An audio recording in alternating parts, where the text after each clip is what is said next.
Hello, everyone, and welcome back to our Bible class on the life of David.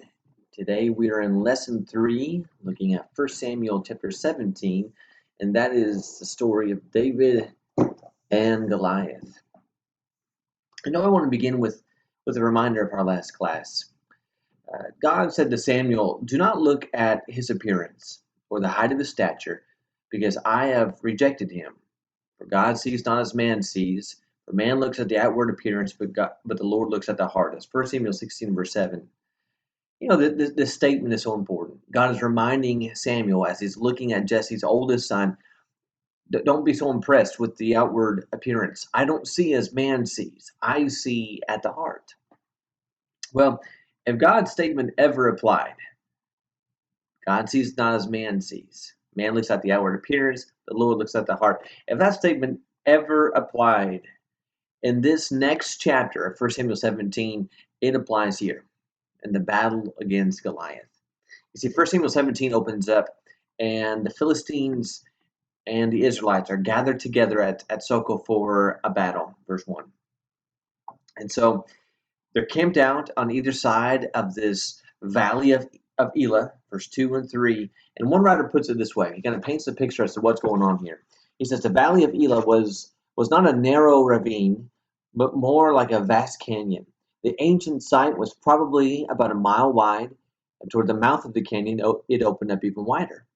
At the bottom of the canyon, or ravine, between the slopes, was the stream bed where David found the stones for his sling. To one side was a great slope, half a mile or more in size. Opposite was another vast slope, or another half mile, stretching a full mile across. Bivouacked on one slope was the army of Israel, and on the other, the army of the Philistines. So get this picture. You got this valley, and on each side are the two armies. You have Israel and the Philistines. And here the two armies stand, ready for battle, and nothing takes place. In fact, for 40 days, as you see in verse 16, for 40 days, nothing has taken place. There's no fighting. It's a standstill. And there's one big reason why. His name was Goliath. His name is Goliath, the champion of the Philistines. Look at verse 4. It says, the champion came out from the armies of the Philistines named Goliath from Gath, whose height was 6 cubits in the span. He had a bronze helmet on his head, and he was clothed in scale armor, which weighed 5,000 shekels of bronze. He also had bronze greaves on his legs, and a bronze javelin swung between his shoulders. The shaft of his spear was like a weaver's beam, and the head of his spear weighed 600 shekels of iron. His shield carrier also walked before him. He stood and shouted to the ranks of Israel and said to them, "Why do you come out to draw up in battle array? Am I not the Philistine, and you the servants of Saul? Choose a man for yourselves and let him come down to me. If he's able to fight with me and kill me, then we will become your servants. But if I prevail against him and kill him, then you shall become our servants and serve us." Again, the Philistine said, "I defy the ranks of Israel this day. Give me a man that we might fight together." God, this Goliath, boy, he's terrifying. He's fearful. One reason is his size. Goliath is literally a giant. He wasn't the first giant that Israel faced. I mean, you remember when Moses sent the spies into Canaan, their report said that we became like grasshoppers in our own sight, and so we were in their sight, in Numbers 13, verse 33. Og, the king of Bashan, is described in Deuteronomy 3, verse 11, and verse 13 as a giant. Well, Goliath he was about 6 cubits in the span. So a cubit is measured from the elbow to the tip of the middle finger. It's around somewhere around 18 inches typically. And so Goliath was roughly somewhere around 9'9". That's huge. I mean, do you know anyone 9'9"? No, it's huge. And so one reason he's so fearful is just literally because he's huge. He's big. Another reason is how he's dressed. He's dressed as battle array. You see that described in verse 5 to 7.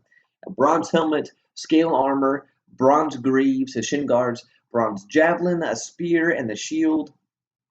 We're not even told about his sword at this point. And then when you consider all the armor he was wearing, he wore somewhere around 175 to 200 pounds of armor. That's more than some men can lift. That's more than some men weigh, 175 to 200 pounds. The head of his spear weighed 600 shekels of iron, and that's somewhere around 20 to 25 pounds. And so just the head of his spear, pointed head, is about 25 pounds. That's those guys coming out in serious armor, and it's showing the serious measure of his strength. But then you also have what he's saying, the message that he is shouting to the armies of Israel. Firstly, you see the challenge. The challenge that he issues is as man-on-man combat. It's a contest of champions. Uh, Being called the champion of the Philistines was a way of saying that he was their representative, the one who acts on behalf of others. And so his challenge was a one-on-one battle that would determine the war. And he was the one chosen from the Philistines. So you'd have one from the Philistines, one from the Israel, and they would fight, and whoever won the battle, won the war. Well, it's one thing to have an army go up against Goliath. It's one thing to have a group of men stand with you and to face the giant. But boy, to go one on one. You also see what he says is he defies or reproach or scorn, depends on your translation. He defies the ranks of Israel. He is taunting, he is humiliating, he is casting insults. And you notice, what's Israel's response to everything he is saying? Look at verse 11. Saul and all of Israel were dismayed and greatly afraid. I mean, you might ask, where's Saul?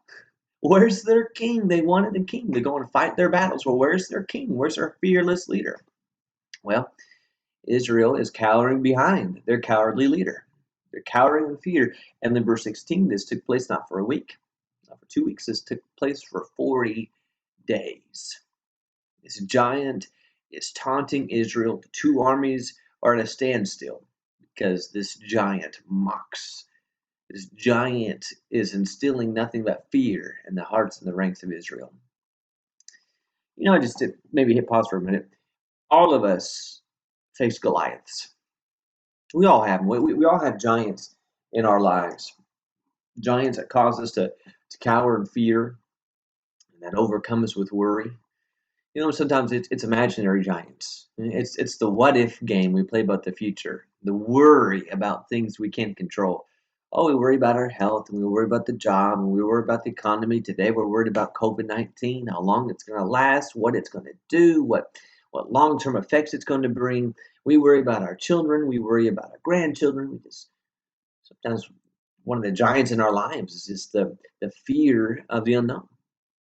Sometimes it's internal things. Internal struggles, internal diseases of the heart, jealousy, selfishness, rudeness, laziness, maybe a lasting, lingering doubt, questioning our faith and never coming to a solid conclusion. Maybe it's just an exploding anger. And we just can't ever seem to get control of our temper. Maybe it's a lustful heart, and that just seems to always plague me. Just in my mind, just rushes to impure thoughts. Maybe it's external things like Israel. Maybe it is a bully, someone in our lives. Maybe it's a boss or a family member or a neighbor or just people in my life who just make things miserable. One writer said it this way: so your Goliath may be wielding weapons of unemployment, abandonment, depression, or fear. Your Goliath may be brandishing blades of selfishness, laziness, impure thoughts, and immoral actions. He doesn't parade up and down the hills of Elah, but he storms through your office, your bedroom, your classroom. He brings bills that you can't pay, grades that you can't make, people that you can't please, whiskey you can't resist, pornography that you can't refuse, a career you can't escape, a past you can't shake, a future you can't face. Isn't that true? Let me ask yourself. Ask yourself today, what are you most afraid of? What are your greatest fears? Is it your health? Is it getting sick? Is it losing your job? Is it your family? Is it children walking away from the Lord? Is it death? Something we learn about giants is that they often seem a lot larger than we are. And what we see here is that they just don't go away. Israel was reminded of Goliath every morning and evening for 40 days. And there are times that we are reminded of the things that we fear the most for a long time, for days, for months, for years. Fear left unchecked fear allowed to run free in our lives? Well, we let our giants win when we remain in the camp, when we cower in fear, hoping he's just going to go away, rather than facing our fears, facing our giants, and claiming the victory, not because we're so strong. It was claiming the victory that's promised and found in God. Well, so what happens here? All the way up to 11, Israel's cowering in fear. Well, the hero arrives on the scene not knowing that he's going to be the hero that day. David arrives coming to bring food to his brothers as he was instructed. This is all kind of detailed out in verse 12 to 22. So David arrives to bring relief to his brothers who are fighting in the war. Remember, he is the youngest in his family, and so his father sends him on relief from his shepherding duty to go and care for and to take a care package to his brothers. And so when David arrives, he hears Goliath. Goliath hasn't stopped. He hears Goliath and he hears what he is saying. And you notice David's response. You see, Israel has heard these taunts, these same taunts from the same man for the past 40 days, and they flee in fear. David hears them once, and look at verse 23. As David he was talking with them, behold, the champion, the Philistine from Gath named Goliath, was coming up from the army of the Philistines. And when he spoke these same words, David heard them. When all the men of Israel saw the man, they fled from him and were greatly afraid. The men of Israel said, have you seen this man who is coming up? Surely he is coming up to defy Israel. But look at verse 26. David spoke to the men who were standing by him, saying, what will be done for the man who kills this Philistine and takes away the reproach from Israel? For who is this uncircumcised Philistine that he should taunt the armies of the living God? Isn't that amazing? Israel's heard it for 40 days and they cower in fear. David hears it once. He's furious. And he says, who's going to shut that guy up? Well, why are we allowing a man to say such blasphemous things about the armies of the living God? We have the living God on our side. Who's going to go down there and put an end to him? Something great about David. Greater than the size of Goliath. What's great about David was not the size of his muscles. No, it was his faith in God. And so, right to David's question, Saul had given an incentive to Israel, to the armies, for any man who was willing to go and fight against Goliath. The incentive was riches. If you give him riches, he would be allowed to marry Saul's daughter. And imagine, you're then marrying into the royal family. It comes with some privileges. And then his family, the person who would fight against Goliath, his family would be free from taxes. Well, there's a lot of good benefits there to going out and fighting Goliath. But that tells you something, doesn't it? Rather than Saul, the leader, going down and fight Goliath, he gives all these high incentives to someone else. Let someone else do it. I'm going to try and bribe someone else to step into the role I should be filling. Well, David's heard enough. He's ready to go.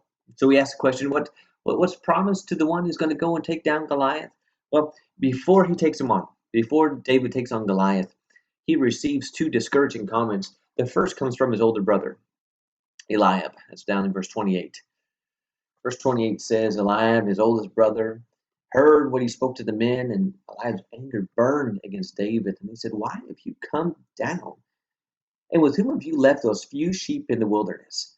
I know your insolence and the wickedness of your heart, for you have come down in order to see the battle. Whew, whew. Man, that's some pretty heated language there, isn't it? Very condescending, very, very negative, very accusatory. It might have been out of jealousy. Here's the older brother who was a soldier, who was cowering in fear for 40 days, and his youngest brother, who is not a soldier, shows up, and he displays immediate courage. It might also be not just jealousy initially here, because David's showing a courage that Eliab did not have. It might also be part of what happened in the last chapter. You see, it might be out of the jealousy and hurt over what took place when Samuel arrived and anointed David, not Eliab, but David, the youngest, as the future king of Israel. So David receives discouragement from his older brother. And then the second form of discouragement came from the king. King Saul, verse 32. See, David went to Saul, verse 32. He said, "Let no man's heart fail on account of him. Your servant will go and fight against the Philistines."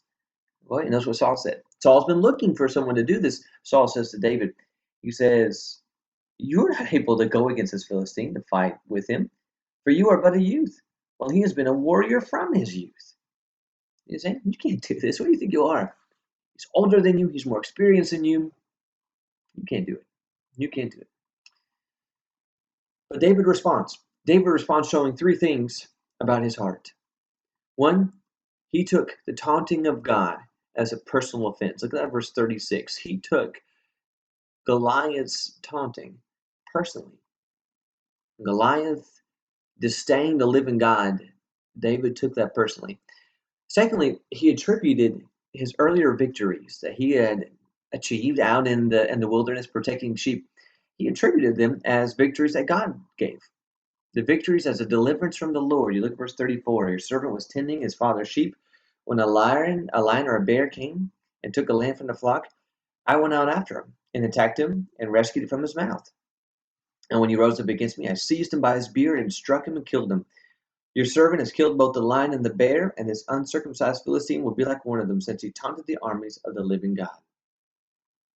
See verse 37. The Lord who delivered me from the paw of the lion, from the paw of the bear, he will deliver me from the hand of this Philistine. So David understood.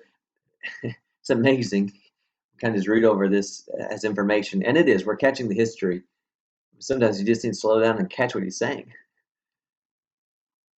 He fought off a bear. He fought off a lion. A lion. He grabbed it by the beard and beat it to death. Isn't that amazing to you? It's immense courage and strength. But David shows us how. The reason he was able to do so, he attributed it to the Lord. God delivered him from the lion. God delivered him from the bear, and it's not going to be any different here. So you see, he is offended. He is jealous for God and God's right standing before the people. He knows that God has delivered him before, and he trusts that God will deliver him again. And you see the third thing about David's heart here is the confidence he has in God's victory. The promise of victory, verse 37, he will deliver me. God's been with me before. He will be with me again. There's a lesson here. I think there's a valuable lesson. And that sometimes you're going to get discouragement from others, even though you're trying to do the right thing. And David knew who to fight and who to leave alone. And that's an important lesson. It's an important lesson to choose our battles wisely. If we're not careful, all of our battles will be fought among family, among brethren, while the real enemy of our soul, Satan, roams around claiming victory after victory. David didn't argue with his brother. He didn't fight with Saul. No, he knew where the fight belonged, where the real battle belonged. Well, Saul tries to give David his armor. They didn't have any. David didn't have any armor with him. Remember, he just came to drop off food. Well, David refuses. He's not going to fit in Saul's armor. He's not even tested it. And so he goes out and he goes into battle. And he goes with nothing but a sling, a stick, and 5 smooth stones that he's picked up along the way. See, he hadn't really used Saul's weapons, Saul's armors. So he would have been unprepared for battle using those. But he knew something about slings. Seems to be his weapon of choice while out protecting sheep. In some ways you think a sling can't quite compare with a sword and a shield, but there's a devastating blow that a smooth stone sailing through the air whipped with accuracy can do when it crushes the right person at the right angle. It can bring a great damage, and we're going to see that here. Goliath and David finally meet. They meet face to face, and Goliath just mocks him. All he sees is a boy. He sees a boy with a stick and a sling. And so you look at verse 42. He says, when the Philistine looked and saw David, he disdained him, for he was but a youth and ruddy with a handsome appearance. And the Philistine said to David, "Am I a dog that you come to me with sticks?" And the Philistine cursed David by his gods. The Philistine also said to David, "Come to me, and I will give your flesh to the birds of the sky and the beasts of the field." What? You see me a kid. You see me a baby. It's going to be over before you know it. Come up here. Go ahead. Go ahead. Come on out here, and I'm going to feed you. I'm going to tear you limb from limb. What's amazing, though? Notice. You notice what Goliath said about David. Now, notice what David says about Goliath. And compare that with how many times he mentions God. Notice. We're going to read David's speech here. Notice what he says about Goliath. And notice how many times in his speech he mentions God. Starting in verse 45. David said to the Philistine, "You come to me with a sword and a spear and a javelin. I come to you in the name of the Lord of hosts, the God of the armies of Israel, whom you have taunted. This day the Lord will deliver you up into my hands, and I will strike you down and remove your head from you. And I will give the dead bodies of the armies of the Philistines this day to the birds of the sky and the wild beasts of the earth, that all the earth may know that there is a God in Israel. And all this assembly may know that the Lord is not delivered by a sword or a spear, but the battle is the Lord's, and he will give you into our hands." Oh, he's not shaking. David doesn't flinch. Philistine said, "I'm going to rip you limb from limb." And David says, "No, here's what's going to happen. God's giving you into my hands. You and all these men here are finished. And all the camp back there are going to see for themselves. It's not about the size of your army. It's not about the strength of your weaponry. No, the battle belongs to the Lord." And that's the thing. Over and over and over again, here before Goliath, David is praising God. David is attributing strength and victory to God because David, the man after God's own heart, David has a heart that's focused on God. That's him. He lived ever focused on God. Nope, he was not concerned about Goliath's strength, his size, his weaponry. Goliath has taunted God, and he's going to pay. He's going to pay for that. And the victory will be brought not through brute strength, not through powerful weapons. It's going to be clear to everyone who's going to win this battle, and that's God. The secret to a heart like David's, the secret of David's heart is that he knew the outcome of the battle before it ever began. He knew that the battle belonged to the Lord. He was fighting God's battle. He knew it wasn't going to be won through his strength. He knew it was going to be won through the Lord. So David arose, or Goliath arose, and then David ran. David ran to meet him. David ran, slung that sling, wham, right between the eyes. Hit the giant in the head, and the giant dropped. The rock sank into his head in verse 49. His crushing blow. But David quickly follows by grabbing Goliath's sword, and he cuts off his head in verse 50. In doing so, there'd be no question to anyone who saw it. You get hit in the head, you wonder if is he knocked out? Is he unconscious? David wastes no time. He runs up, he grabs that giant sword, and he chops off the giant's head. And he makes it clear to everyone, this giant is done. He is defeated. And the real strength, the real giant, it's not even Goliath. Oh, no, it's not even David. The real giant is the Lord. Victory belongs to the Lord. And David's victory, look at verse 52. David's victory sparked a bravery in the rest of the soldiers in Israel. Now compare this. Look at verse 52 and compare it back with verse 11. Saul has been there since the first day. Saul has been there for 40 days, and Israel cowered in fear. David shows up, and on the same day, the giant falls, and something in Israel changes. They start to become courageous. They grab their swords, and they chase down and defeat the Philistines. The bravery of one spread like a wildfire. There's a lesson there. There's a lesson there for leaders, for shepherds. They will follow your example. There's a lesson there for moms and for dads leading your homes. There's a lesson for those of you who lead in different areas of life. People will follow your example. People will follow the way that you respond to times of conflict. People will look to you as to how you face moments of crisis or fears. Had Saul risen up with faith in God, well, that would have been a different story. The battle could have changed 40 days ago. Didn't happen. David shows up, and there's a true leader who shows no fear, who put his faith in the right source and in the Lord. Now, when we look at this and we read the story, there's a sense in which we look at David and we are drawn to emulate his example. Because here is someone who showed such a sincere, genuine, zealous faith in God and a jealousy for God. He's not going to let someone just walk all over the name of the Lord. He's going to protect it. And so in many ways you look at this and the story highlights why he is a man after God's own heart. But don't confuse here, as some have. We use that phrase, the David and Goliath story, as if David is the real hero here, because he's not.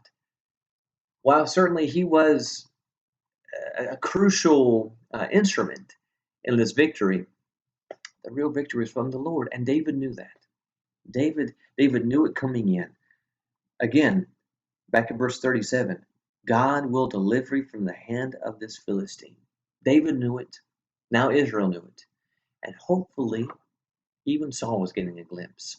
The real victory was in the Lord, and it's the same for us today. Our battles that we face day by day, the victories that we are able to claim will not come because we are so great, or so strong, or so wise. It will come because of the Lord who gives us the strength, the Lord who gives us the victory. Put your faith in the Lord. Put your trust in the Lord.